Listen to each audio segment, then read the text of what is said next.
अथ माघ कृष्णा एकादशी व्रत कथा। और आज है षटतिला एकादशी। एक समय तालभ्य ऋषि ने पुलत्स्य ऋषि से पूछा कि महाराज, पृथ्वीलोक के मनुष्य ब्रह्म इत्यादि महान पाप करते हैं, पराय धन की चोरी तथा दूसरे की उन्नति को देखकर ईर्ष्या करते हैं, साथ ही अनेक प्रकार के व्यसनों में फंसे रहते हैं, फिर भी उनको नरक प्राप्त नहीं होता। इसका क्या कारण है? वह न जाने कौन सा दान पुण्य करते हैं जिससे उनके पाप नष्ट हो जाते हैं। यह सब कृपा पूर्वक आप कहिए। पुलत्स्य मुनि कहने लगे कि हे महाभाग, आपने मुझसे अत्यंत गंभीर प्रश्न पूछा है। इससे संसार के जीवों का अत्यंत भला होगा। इस वेद को ब्रह्मा, विष्णु, रुद्र तथा इंद्र आदि भी नहीं जानते, परंतु मैं आपको यह गुप्त तत्व अवश्य बताऊंगा। माघ मास के लगते ही मनुष्य को स्नान आदि करके शुद्ध रहना चाहिए और इंद्रियों को वश में करके तथा काम, क्रोध, लोभ, मोह, अहंकार, ईर्ष्या और द्वेष आदि का त्याग कर भगवान का स्मरण करना चाहिए। पुष्य नक्षत्र में गोबर, कपास, तिल मिलाकर उसके कंडे बनाने चाहिए। उन कंडों से 108 बार हवन करना चाहिए और उस दिन मूल नक्षत्र हो और एकादशी तिथि हो तो अच्छे पुण्य देने वाले नियमों को ग्रहण करें। स्नान आदि नित्य क्रिया से निवृत्त होकर सब देवताओं के देव श्री भगवान का पूजन कर और एकादशी का व्रत धारण करें। रात्रि को जागरण करना चाहिए। उसके दूसरे दिन धूप, दीप, नैवेद्य आदि से भगवान का पूजन करके खिचड़ी का भोग लगावें। तत्पश्चात पेठा, नारियल, सीताफल या सुपारी सहित अर्घ्य देकर स्तुति करनी चाहिए कि भगवान, आप दीनों को शरण देने वाले हैं, इस संसार सागर में फंसे हुओं का उद्धार करने वाले हैं। हे पुंडरीकाक्ष, हे विश्वभावन, हे सुब्राह्मण, हे पूर्वज, हे जगतपतिये, आप लक्ष्मी सहित इस तुच्छ अर्घ को ग्रहण करें। इसके पश्चात जल से भरा हुआ कुंभ यानी घड़ा ब्राह्मण को दान करें तथा ब्राह्मण को श्याम गौ और तिल पात्र देना भी उत्तम है।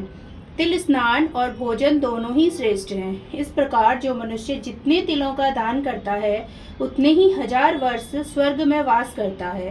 तिल स्नान, तिल का उपटन, तिल का हवन, तिल का तर्पण, तिल का भोजन और तिलों का दान, ये तिल के 6 प्रकार के प्रयोग होने के कारण यह षटतिला एकादशी कहलाती है। इस व्रत के करने से अनेक प्रकार के पाप नष्ट हो जाते हैं। इतनी कथा कहकर पुलत्स्य ऋषि कहने लगे कि अब मैं इस षटतिला एकादशी की कथा तुमसे कहता हूँ। एक समय नारद जी ने भगवान श्री विष्णु से यही प्रश्न किया था और भगवान ने जो षटतिला एकादशी का महात्म्य नारद जी से कहा सो मैं तुमसे कहता हूँ। नारद जी कहने लगे कि भगवान, षटतिला एकादशी का क्या पुण्य होता है और इसकी क्या कथा है, सो मुझसे कहिए। भगवान कहने लगे कि हे नारद, मैं तुमसे आंखों देखी सत्य घटना कहता हूँ, तुम ध्यान पूर्वक सुनो। प्राचीन काल में मृत्युलोक में एक ब्राह्मणी रहती थी। वह सदैव व्रत किया करती थी। एक समय वह 1 मास तक व्रत करती रही। इससे उसका शरीर अत्यंत दुर्बल हो गया। यद्यपि वह अत्यंत बुद्धिमान थी, तथापि उसने कभी देवताओं या ब्राह्मणों के निमित्त अन्न या धन का दान नहीं किया था। इससे मैंने सोचा कि ब्राह्मणी ने व्रत आदि से अपना शरीर शुद्ध कर लिया है, अब इसको विष्णु लोक तो मिल ही जाएगा, परंतु इसने कभी अन्नदान नहीं किया है, इससे इसकी तृप्ति होना कठिन है। ऐसा सोचकर मैं एक भिखारी बनकर मृत्युलोक में उस ब्राह्मणी के पास गया और उससे भिक्षा मांगी। वह ब्राह्मणी बोली कि महाराज, आप यहाँ किस लिए आए हैं? मैंने कहा कि मुझे भिक्षा चाहिए। इस पर उसने एक मिट्टी का ढेला मेरा भिक्षा पात्र में डाल दिया। मैं उसे लेकर स्वर्ग में लौट आया। कुछ समय पश्चात वह ब्राह्मणी भी शरीर त्याग कर स्वर्ग में आ गई। उस ब्राह्मणी को मिट्टी का दान करने से स्वर्ग में सुंदर महल मिला, परंतु उसने अपने घर को अन्नादि सब सामग्रियों से शून्य पाया। घबरा कर वह मेरे पास आई और कहने लगी कि भगवान, मैंने अनेकों व्रत आदि से आपकी पूजा की, परंतु फिर भी मेरा घर अन्नादि सब वस्तुओं से शून्य है। इसका क्या कारण है?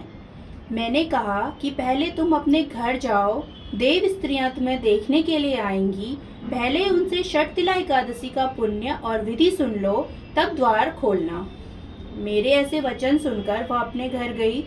जब देव स्त्रियां आई और द्वार खोलने के लिए कहा तो ब्राह्मणी बोली कि आप मुझे देखने के लिए आए हैं तो षटतिला एकादशी का महात्म्य कहिए।